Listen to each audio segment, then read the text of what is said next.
Good evening. It's yet another episode, and of course, The Bench is right back. And we are discussing tonight.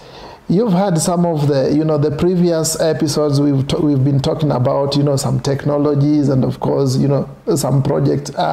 We are not talking anything close to that on this particular episode. We are going creative, and we want to talk about, generally trying to compare creative industry both in Kenya and in the US. By and large, we'll actually base our discussion into what is happening in the US. Some of the advantages, some of the things that makes them, do some great productions.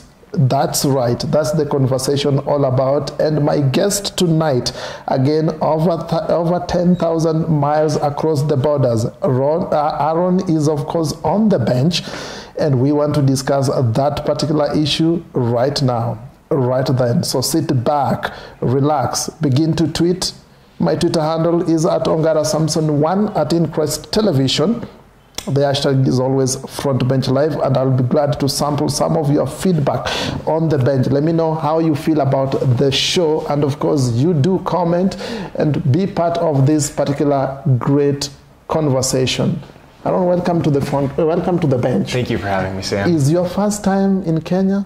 No, this is my second time. This is your second time, and of course your first time on the bench. Yes, that's so right. Whenever you come back, we'll always have this particular discussion going on every single time. But before we get there, I want to give you like a minute or so just to introduce yourself. And now we begin the conversation. Look at that camera and, just introduce yourself. Yeah, so my name is Aaron Alston. I own a video production company called King Square Productions. And we've been running for a couple years now, and the heart of the company is to really just capture organizations that are trying to make positive difference in the world, like 93C Degrees, as you guys have seen.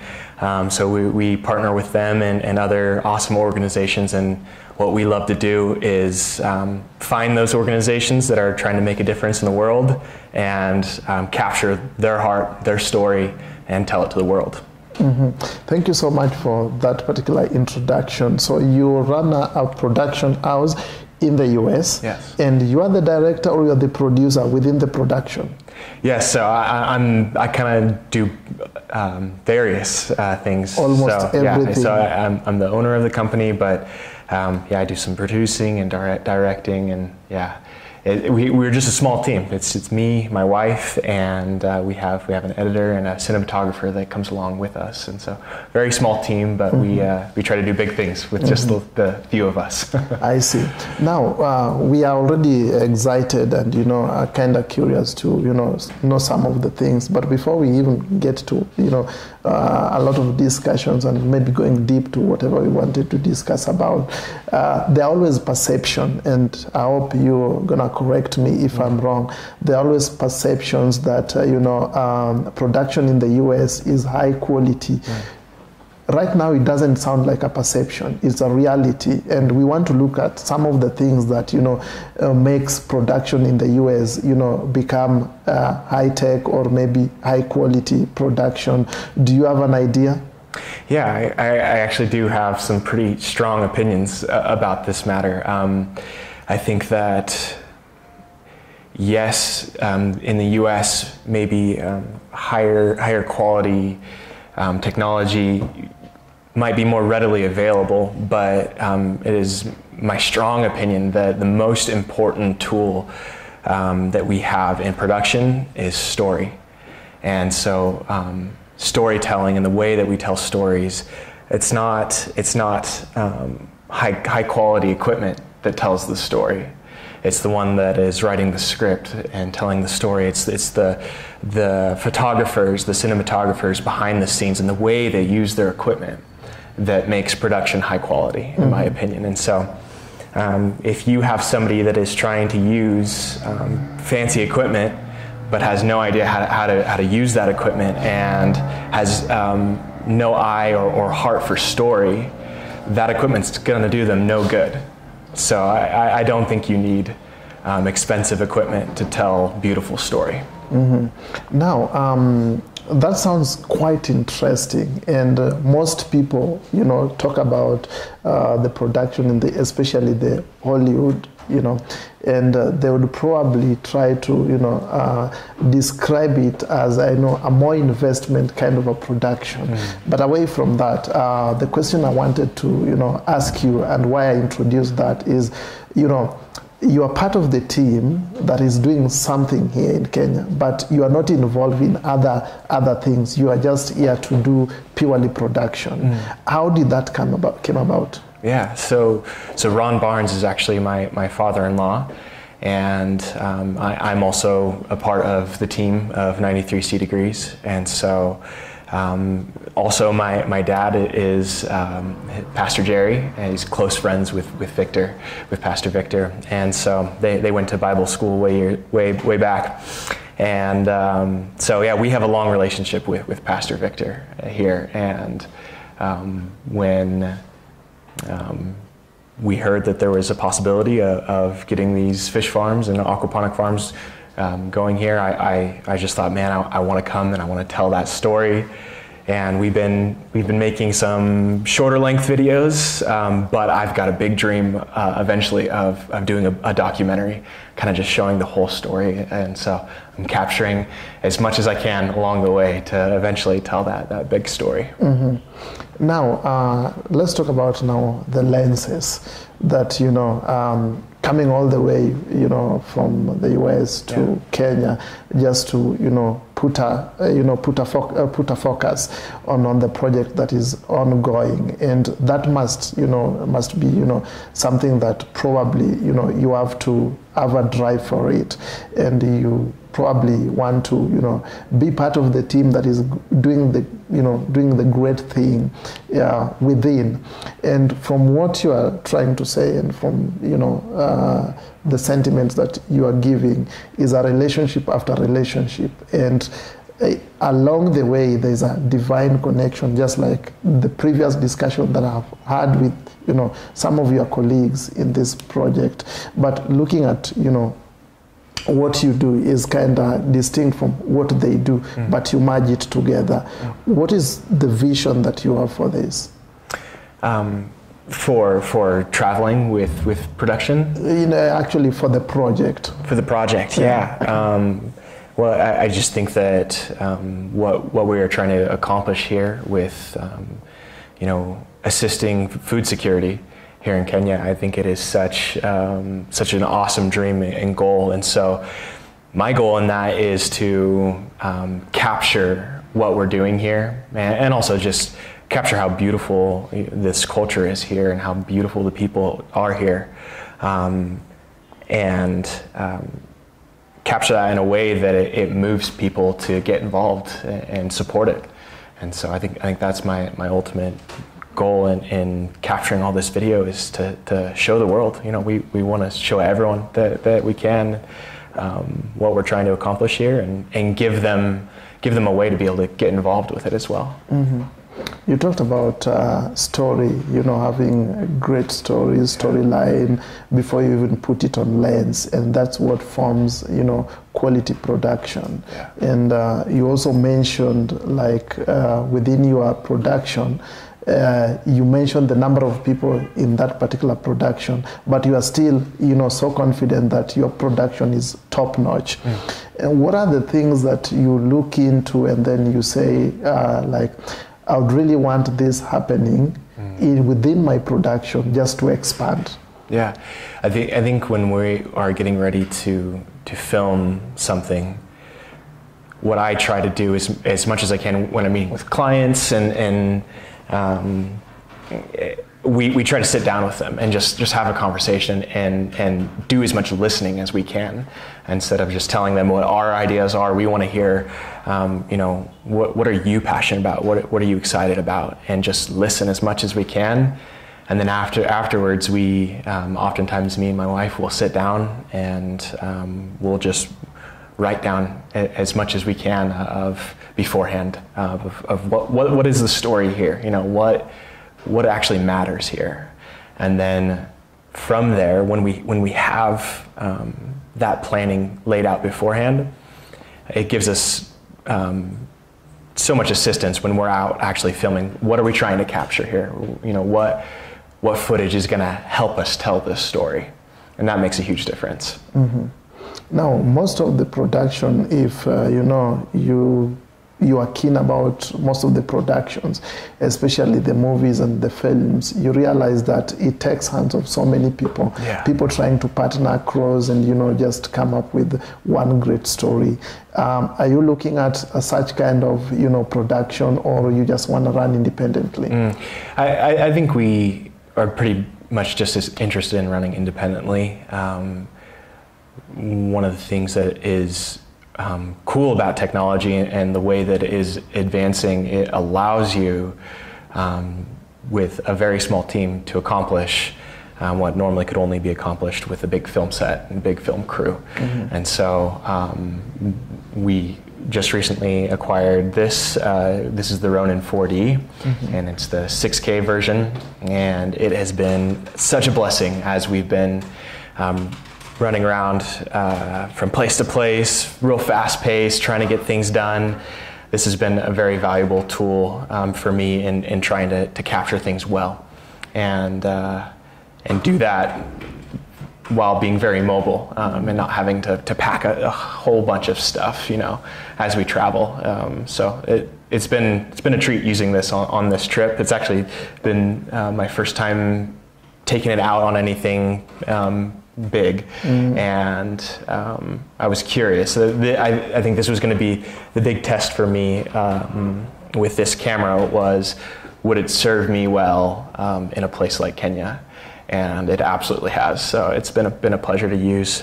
So tools like this allow us to just be independent and tell really cool stories with a small kit. Mm-hmm. Let us bring this conversation down to technology. You've talked about latest technology in film industry, and I don't want you to make any comparison between what is in the West and what is here, but what I want you to talk about is some of the available technologies that people have not exploited, or creatives have not exploited so much, but they should be exploited just to, you know, help in quality production. Yeah, it's really inspiring the way that technology is advancing, especially in the film industry, because you know, you look even, you know, 20 years ago, 10 years ago, the amount of money you would have to spend to be able to produce something that was high quality. It made it so unavailable for so many people to be able to want to be storytellers with cinema. But nowadays, I mean, you grab a smartphone and you can tell a beautiful story just with a phone. And that's very exciting, especially for somebody who has a small team, who's independent. It's exciting the way that technology is going, because it allows you to do things that you normally couldn't. So yeah, it's very exciting.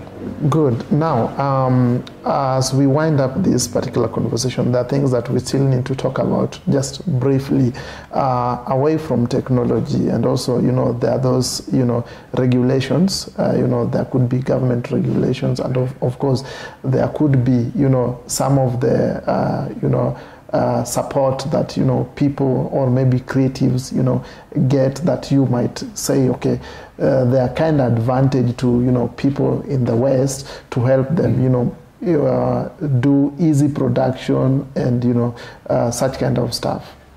Yeah, well, as far as regulations go, I actually have a story to tell you. So last time we came here, I tried to bring a drone with me, and I did not realize that it was not okay to bring a drone into the country.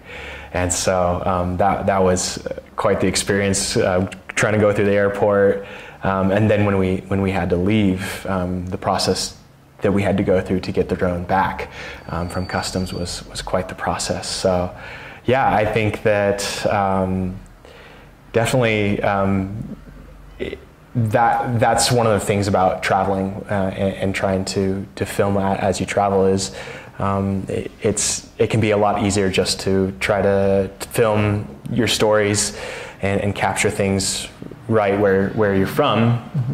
and that might, dissuade people from trying to travel and tell stories. But I think that when you do get out of your comfort zone and you do put yourself in those situations where you might get your drone taken away, that's where really beautiful stories are. And so it's worth it. It's worth it to jump through those regulations to try to, go through what we go through to tell beautiful stories. Film industry is evolving as much as general media industry is, but you look at it, from your own perspective as a producer and also as a creative, where do you think your production would be maybe 5 years to come, or what is the vision of the production? Well, I'm very excited what we're doing with 93C Degrees. And I think that a very immediate thing that I see us doing is just continuing to capture what our company is doing, and we'll see where that takes us. But we definitely plan on capturing every step of the way and sharing that story. As far as technology goes, I'm excited to see the way it continues to develop, because the way it seems like it's going is it's becoming more and more available for independent people to tell very high quality stories.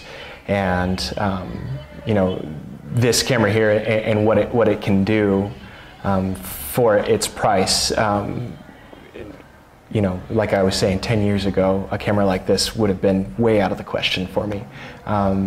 But it just becomes more readily available. So, and also, no camera has been made like this yet. The way that it has stabilization, LiDAR autofocus, it can do so many things, and it's really the first kind of camera that has been made of its kind. And so, with that, I'm expecting more exciting things to be coming out soon that will just help us tell, we'll be able to use them as tools to help us tell story. Mm-hmm.